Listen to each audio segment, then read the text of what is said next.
नमस्कार दोस्तों, मैं आनंद एक बार फिर से आप सबों का पब्लिक न्यूज़ में स्वागत करता हूं। आज एक और इसी बीच बहुत बुरी खबर आई। आज हम लोगों के बीच ऋषि कपूर साहब नहीं रहे। वो अपनी लंबी बीमारी से आज अपनी ज़िंदगी की जंग हार गए। ऋषि कपूर साहब का जन्म 4 सितंबर 1952 में हुआ था। ये महान अभिनेता पृथ्वीराज कपूर के पोते और महान शोमैन राज कपूर के सुपुत्र थे। राज कपूर साहब इनको प्यार से चिंटू कहकर पुकारते थे। अपने पिता की ही फिल्म मेरा नाम जोकर से इन्होंने अभिनय क्षेत्र का आगाज किया। ऋषि कपूर साहब बचपन से ही एक्टर बनना चाहते थे। ये बात उनके चाचा शशि कपूर ने कई बार चर्चा की है कि नन्हा चिंटू अक्सर बड़े होकर हीरो बनने की बात उनसे किया करते थे। बचपन के दिनों का बहुत सारा वाकया उनका है, जिसमें से एक यह है कि वह बचपन में आईने के सामने अपना बहुत ज़्यादा समय बिताते थे। आईने के सामने कभी रोते थे तो कभी वह हंसते थे और ये अनुभव करते थे कि रोने के वक्त वो कैसे दिखते हैं और हंसते हुए वो कैसे दिखते हैं। तभी से राज कपूर साहब समझ गए थे कि ये आगे चलकर पक्का एक्टर ही बनेगा। मेरा नाम जोकर बॉक्स ऑफिस पर वो कमाल न दिखा सकी जिसका उम्मीद किया जा रहा था। इस फिल्म ने राज कपूर साहब का दिल तोड़ कर रख दिया और तब उन्होंने अपने राइटर के अब्बास से कहा कि हमें एक ज़बरदस्त फिल्म बनानी होगी। फिल्म मेरा नाम जोकर का जो पहला हिस्सा है उसी पर आधारित एक कहानी लिखो और उस फिल्म का हीरो होगा चिंटू।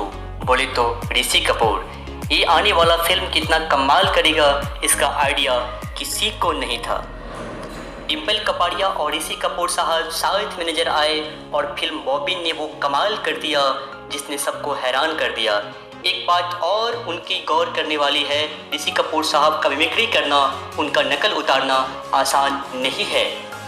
हर बड़े एक्टर की नकल उतारी जा सकती है, पर ऋषि कपूर अपने आप में एक ऐसे ओरिजिनल एक्टर हैं जिनकी कॉपी करना बहुत ही कठिन है।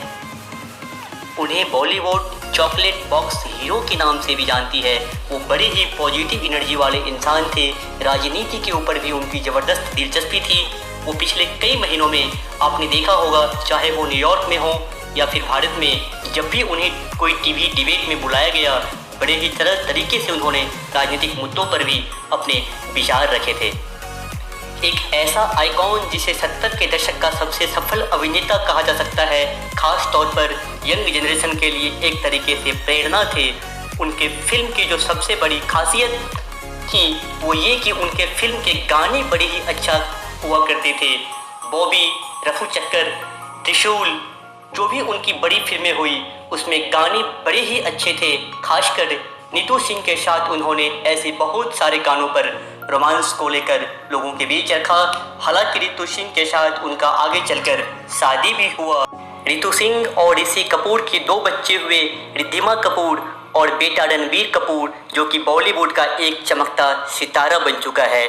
1999 के आते आते ऋषि कपूर ने फिल्म निर्देशन भी संभाल लिया। फिल्म थी आ अब लौट चले। 70 की दशक की बात अगर करें तो पिक्चर चाहे जो भी हो, उनके फिल्मों के गानों को लोग बहुत ही पसंद किया करते थे, क्योंकि वो गाने के साथ साथ अपने नाचने की कला में भी काफ़ी ज़्यादा ध्यान देते थे। हालांकि नृत्य पर उनकी उतनी अच्छी पकड़ नहीं थी, लेकिन दर्शकों को कभी उन्होंने ये भापने नहीं दिया। उनके फिल्म के गाने और उसके ऊपर उनका किया हुआ नाच को भारतीय दर्शक कभी भुला नहीं पाएंगे। वो कॉमेडी भी काफ़ी अच्छी कर लेते थे। उन्हें इमोशनल अभिनय पर भी काफ़ी अच्छा पकड़ था, जिसे लोगों ने बखूबी सराहा। आ अब लौट चले फिल्म के बाद इन्होंने फिर डायरेक्शन में कभी न हाथ देने के बाद एक बार फिर से फिल्मों में अपना कमबैक किया। फिल्म कुछ खट्टी मीठी 2 दूनी 4 फिल्मों में कमबैक करके ये बात भी साबित कर दिया कि उम्र चाहे कितनी भी हो, इच्छा शक्ति एक बहुत ही बड़ी चीज होती है। ये बात भी है कि फिल्म मेरा नाम जोकर के लिए नेशनल अवार्ड दिया गया था ऋषि कपूर साहब को, लेकिन इस अवार्ड में बेस्ट चाइल्ड आर्टिस्ट का तगमा लगा हुआ था। हालांकि चिंटू जी ने ये कहा था कि उस वक्त उनका उम्र 14-15 साल का हो गया था और बच्चे वह उस समय में रह नहीं गए थे, लेकिन अवार्ड मिला तो खुशी हुई थी। ऋषि कपूर एक ऐसे अभिनेता हैं जिन्होंने भारतीय फिल्म के इतिहास को देखा है, बदलते हर एक स्वरूप को देखा है। फिल्म जगत के अध्याय से ऋषि साहब का अध्याय भले ही खात्मा हो गया हो, लेकिन दर्शकों के दिल में वो सदा अमर रहने वाले अभिनेता थे, हैं और रहेंगे। हमारी पूरी पब्लिक न्यूज़ की तरफ से इन्हें कोटि कोटि श्रद्धांजलि।